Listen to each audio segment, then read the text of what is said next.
गुरुदेवो महेश्वरा गुरुर्साक्षात् परब्रह्मा तस्मै श्री गुरुवे नमः।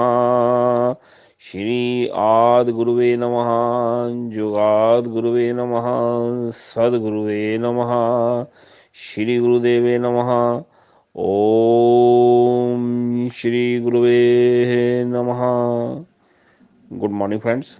आज हम एक शॉर्ट स्टोरी आपके साथ शेयर करने जा रहे हैं। इसका नाम है slow and study lose the race. ये एक काल्पनिक कहानी है। इसका किसी व्यक्ति विशेष के साथ कोई संबंध नहीं है। हमें कहानी शुरू करने की आज्ञा दीजिए। पिंकू अपने पापा के साथ बैठ के चेस खेल रहा होता है। तभी डोरबेल बजती है और पिंकू जो है वो डोर ओपन करता है। सामने जो है उसके एक अंकल आते हैं। कहता पापा कछुआ अंकल आए हैं। तो कछुआ अंकल जो है वो उसके पापा के ओल्ड फ्रेंड होते हैं। तो वो ड्राइंग रूम में बैठते हैं, बिठाते हैं उनको। तो वो कछुआ अंकल को वो जो है कोल्ड ड्रिंक वगैरह सर्व करता है। तो वो बोलते हैं पिंकू के पापा को कि ऐसे है कि मेरे को फाइनेंस की बड़ी प्रॉब्लम आ रही है। मेरा ढाबा जो है वो अच्छे ढंग से नहीं चल रहा। मेरे बेटे की आगे एडमिशन है, तो उसके लिए मेरे को थोड़ा कुछ पैसे अगर आपसे उधार मिल जाते। तो यहाँ पे पिंकू के पापा कहते हैं कोई बात नहीं, आप मेरे ओल्ड फ्रेंड हो और फ्रेंड वही होता है जो मुसीबत में काम आए। आपको जितने पैसे चाहिए तो मेरे को आप बता दो, मैं आपको वो पेमेंट कर देता हूँ। कुछ पेमेंट मैं आपको कैश कर दूंगा, कुछ मैं आपके अकाउंट में ट्रांसफ़र कर दूंगा। लेकिन आप चिंता ना करो, हम दोस्त हैं, दोस्त दोस्त के काम आता है। तो यहाँ पे थोड़ी देर बाद वो चले जाते हैं। उनको बड़े रिस्पेक्टफुल वे से वो विदा करते हैं। तो थोड़ी देर के बाद फिर जो है पिंकू अपने पापा के साथ चेस खेलना शुरू कर देता है और फिर डोरबेल बजती है। तो कहते हैं पापा, हाँ कहते हैं अंकल आए हैं। कहते कौन से? कहते खरगोश अंकल आए हैं। खरगोश अंकल जो है वो आते हैं, ड्राइंग रूम में बैठते हैं। तो खरगोश अंकल जो है वो उसको पिंकू के पापा को बोलते हैं कि ये ऐसे है कि मैं यहाँ से गुजर रहा था। एक तो मैंने मर्सिडीज बेंज जो है वो नई निकलवाई है, तो मैंने कहा कि आपको एक लड्डू का डब्बा मुंह मीठा करवा दूं। दूसरा, जो मेरी चेन ऑफ रेस्टोरेंट है उसकी मैंने अब 22 जो है वो मैंने ब्रांच ओपन की है, तो फ्रेंचाइजी ऑफ़र की है। तो मैंने कहा कि चलो आपके साथ मेरे अच्छे संबंध हैं और अपने जो है खुशी को बांटना चाहिए, खुशी बांटने से बढ़ती है। तो मैं आपको मिलने आया हूँ। मेरे और डिफ़िकल्ट टाइम में आपने मेरी काफ़ी मदद की थी। यहाँ पे वो कहते हैं कि भी ये बोल के वो इधर से पिंकू के पापा उसको कांग्रेट्स बोलते हैं। कहते हैं ठीक है जी, हम मिलते हैं जी। अब पिंकू अपने पापा को बोलता है कि पापा कछुआ अंकल जो हैं और ये खरगोश अंकल हैं, ये दोनों भाई भाई हैं। आपने मेरे को बताया हुआ है, हमारे इनके साथ बड़े पुराने रिलेशन हैं। तो कछुआ अंकल जो हैं वो अपनी लाइफ में इतनी ज़्यादा डिफ़िकल्टी फेस कर रहे हैं, फाइनेंशियल कंस्ट्रेंट फेस कर रहे हैं। उनके बच्चे जो हैं वो जॉब्स जो है उसके लिए ट्राई कर रहे हैं। और जो ये खरगोश अंकल हैं, इनका इनका जो काम है ये बढ़ता जा रहा है। ये इतना कैसे राइज कर रहे हैं, क्या बात है? तो आपने तो मेरे को बोला कि ये दोनों भाई भाई हैं। तो एक भाई इतना ज़्यादा तरक्की कर रहा है, दूसरा भाई जो है वो इतना फाइनेंशियल कंस्ट्रेंट्स में है, मुश्किल में है। ऐसा इसके क्या कारण है पापा? तो यहाँ पे जो है पिंकू के पापा बोलते हैं कि बेटा अभी तेरी एज जो है ये चेस खेलने की है। दुनियादारी की चेस जो है वो जो है वो उसमें टाइम लगता है। अब यहाँ पे जो चेस की गेम थी उन्होंने वो टाइमर लगाया हुआ था और एक एक मिनट में मूव चलनी होती है। तो पिंकू के पापा जो है जानबूझ के थोड़ा टाइम लेट लगाते हैं। मतलब 1 मिनट से ज़्यादा का टाइम होता है तो वो कहता है पापा आप लेट मूव चल रहे हो, मैंने आपसे चेस नहीं खेलनी। कहता बेटा यहीं पे की है। खरगोश अंकल और कछुआ अंकल जो हैं ये दोनों का लाइफ में स्टार्ट जो था बड़ा सिंपल था। इनके फादर का एक ढाबा होता था। उस ढाबे पे जो है खरगोश अंकल और कछुआ अंकल दोनों जो थे वो बैठा करते थे। और दोनों की जो गर्मियों में भी तंदूर जो था उस पे जो है चपाती लगाने की ड्यूटी होती थी। और जो कछुआ अंकल थे वो शुरू से ढिल्लू थे। ढिल्लू बंदा जो होता है ज़िंदगी में कभी कामयाब नहीं होता, ना घर के मैटर में कामयाब होता है, ना बिजनेस प्रोफेशन में। हर जगह ढिल्लू बंदा जो होता है वो कछुआ अंकल की तरह ज़िंदगी में कुछ नहीं करता। और ये जो खरगोश अंकल जो थे ये शुरू से ही बड़े क्रिएटिव थे। इन्होंने तरह तरह के जो है जो चपाती लगाने में महारत हासिल कर ली। खाना कैसे बनता है उसमें इन्होंने रेसिपीज़ के ऊपर ध्यान देना शुरू किया। कछुआ अंकल वही माह की दाल बनाओ, परोठा बनाओ, इसी चक्कर में बैठा रहा। उसने कभी भी जो है इनोवेशन नहीं की, कोई क्रिएटिविटी नहीं की, उसमें कोई लर्निंग के स्किल्स नहीं थे। वो बिल्कुल विश्वास करता था अपनी किस्मत के ऊपर। वो ढाबे में अपने फादर के पास जाता या उसके पास 7-8 एस्ट्रोलॉजर्स की फौज होती थी जो टाइम टू टाइम आके कोई उसे नग पहना जाता, कोई उससे कोई पाठ पूजा करवाता। तो ये काम जो थे ये कछुआ अंकल करते रहे। सारी ज़िंदगी कछुआ अंकल जो थे वो किस्मत के भरोसे बैठे रहे। लेकिन यहाँ पे जो इनके जो खरगोश अंकल थे उन्होंने कोशिश की, ट्राई की, नई से नई रेसिपीज़ को देखा उन्होंने उनकी। और क्या हुआ, एक टाइम आया जब इनके फादर की डेथ हो जाती है।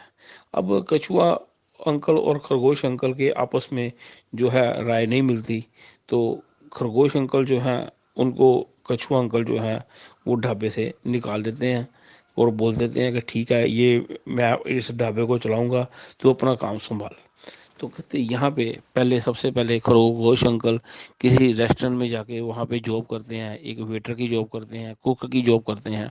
लेकिन उनमें लर्निंग एप्टीट्यूड बड़ा ज़बरदस्त होता है। धीरे धीरे करते करते वो एक अपना छोटा सा जो है एक कुकिंग पॉइंट खोलते हैं। वहाँ से लोग उनके पास आना शुरू करते हैं, क्योंकि ये जो खरगोश अंकल थे ये हमेशा एक्टिव रहते थे, हमेशा एक्टिव रहना।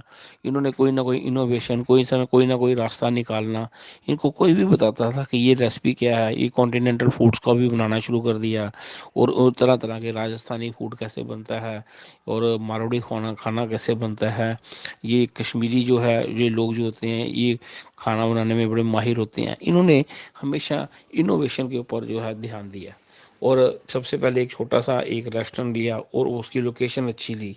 लेकिन ये कछुआ अंकल जो थे ये वही अपने बाप दादाओं का जो बना हुआ ढाबा था वही चलाते थे। इनके ढाबे का नाम था गदोदर का ढाबा। गदोदर का ढाबा जो था वो कम से कम 150 साल पुराना था। वही पुराने मेथड, वही पुरानी थाली, कोई इनोवेशन नहीं, कहीं कुछ नहीं। लेकिन इधर से जो खरगोश अंकल थे इन्होंने जो अपना रेस्टोरेंट की थी, चेन ऑफ रेस्टोरेंट शुरू की।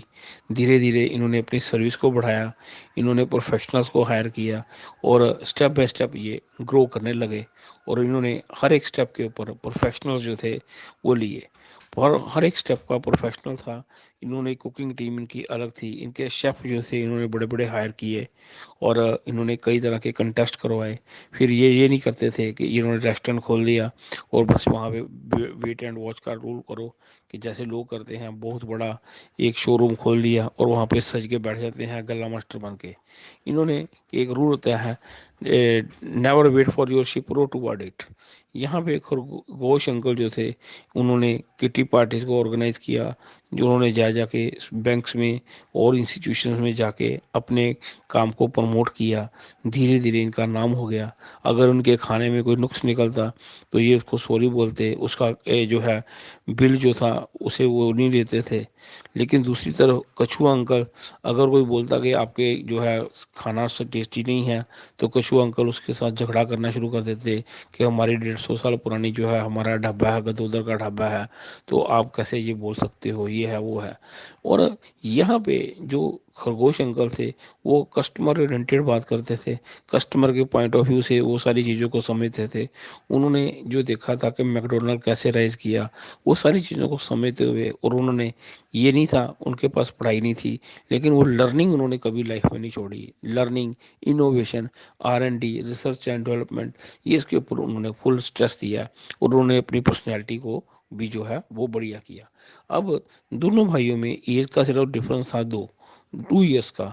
लेकिन जो था कछुआ अंकल जो थे वो खरगोश अंकल के बाप लगते थे और खरगोश अंकल बहुत एक्टिव लगते थे। वो अपनी एज से कम जो थे वो 15-20 साल छोटे लगते थे। कछुआ अंकल जो थे अपनी एज से 15-20 साल ज़्यादा लगते थे। ना कछुआ अंकल ने कभी कोई एक्सरसाइज करनी, हमेशा एक व्हिपिंग शीप की तरह रोनी भेड़ होती है वही उनका काम होता था। नहीं जी, काम नहीं है, लोगों को मेरे काम की कदर नहीं है, मेरी किस्मत ख़राब थी, मेरा भाई मेरे से आगे निकल गया, मेरे भाई ने मेरा साथ नहीं दिया, ऐसे है, देखो जी वो तो किस्मत की खारा है, मेरे को शनि की साड़ सती है। जितने भी लेम एक्सक्यूजेस होते थे उससे कछुआ अंकल भरे होते थे। अगर उनको किसी ने बोलना कि भाई साहब आपकी अगर शुगर बढ़ रही है आप सैर पे जाया करो, मेरे पास टाइम कहाँ है, आगे मुश्किल होती है, मैं कैसे जाऊँगा। उन्होंने हमेशा कोई भी बात करनी, सड़ी बात करनी और नेगेटिव बात करते थे। किसी ने बोलना जी कछुआ जी वो ऐसे है जी कि मैं अपनी बेटी की शादी जो है लड़का देखा है तो नेगेटिव, लड़का देखा है चेक कर लो आजकल बड़े दुखी होते हैं लोग। जो थे कछुए के पास जाना पसंद ही नहीं करते थे क्योंकि हमेशा उसने नेगेटिव बात करनी। लेकिन अगर कोई बंदा खरगोश अंकल को बोलता कि देखो जी मैंने अपनी बेटी की शादी करनी है तो उन्होंने कहना बहुत अच्छी बात है जी, करनी चाहिए, तो बहुत अच्छी बात है, आपकी बेटी खुश रहेगी। हमेशा वो पॉजिटिव बोलते, हमेशा वो प्रोएक्टिव अप्रोच होती थी कि आगे क्या है, नेक्स्ट स्टेप क्या है। वो हमेशा +1 वाला रूल होता था कि नेक्स्ट स्टेप क्या होगा, मैं बेटर सर्विस कैसे प्रोवाइड कर सकता हूँ। R&D करते थे कि भी जो तरह तरह के उन्होंने कॉम्पिटिशन्स रखवाए हुए थे कि भाई ये जो रेसिपी जो बनाएगा उसके लिए मैं ये कंटेस्ट करूँगा। और उन्होंने कोई भी जो है ना, कहते हैं ना 1000 try to develop your business, वो 1000 ट्राई वाला फार्मूला वो अप्लाई करते थे। लेकिन कछुआ अंकल जो थे वो वही, आज मैंने पुखराज पहनना है, पुखराज ने मेरे को फ़ायदा नहीं दिया, अब मैं बढ़िया पुखराज पहनूंगा। और अब पुखराज के साथ मैं नीलम पहन लेता हूँ, नीलम के मेरे पास पैसे नहीं है उसके लिए मैं नीली पहन लेता हूँ। आज मैं एक्स एस्ट्रोलॉजर के पास गया हूँ, कल मैं वाई एस्ट्रोलॉजर के पास जाऊँगा। ये उनके काम होते थे। घर में भी झगड़ा होना, बच्चे भी देखते थे कि बापू जो है इसके इसके ग्रैंडफादर का भी ढाबा था, फादर का भी ढाबा था, अब इसका भी ढाबा है, हमारा तो घर का खर्चा नहीं निकलता। तो वो बच्चे जो थे वो डीमोटिवेट हुए, उन्होंने कहा कि हमें ये काम ही नहीं करना। वो कहीं किसी लाले की जॉब कर रहा है, कोई किसी कॉर्पोरेट सेक्टर में जॉब कर रहा है। जॉब तो जी जॉब होती है, चाहे कहीं पर भी करो। जो क्या कहते हैं, जिसे कहते हैं ना गुलाम, गुलाम को चाहे लोहे की जंजीर डाली हो, चाहे सोने की जंजीर डाली हो, वो गुलाम रहता है। लेकिन ये बच्चे गुलाम क्यों बने, इसका रीज़न ये सीधा सा था कि कछुआ अंकल जो था उनकी मिसमैनेजमेंट थी और वो उनकी नेगेटिव अप्रोच थी। जैसे अभी रिसेंटली अगर हम देखते हैं, ये अफ़गानिस्तान में गनी की गवर्नमेंट उड़ गई है, गनी भाग गया है, भगोड़ा हो गया है और उसकी जगह पे तालिबान आ गए हैं। अगर उसको राज करने को मिला था, अगर उसकी पुअर गवर्नेंस ना होती तो तालिबान कभी भी नहीं आ सकते थे।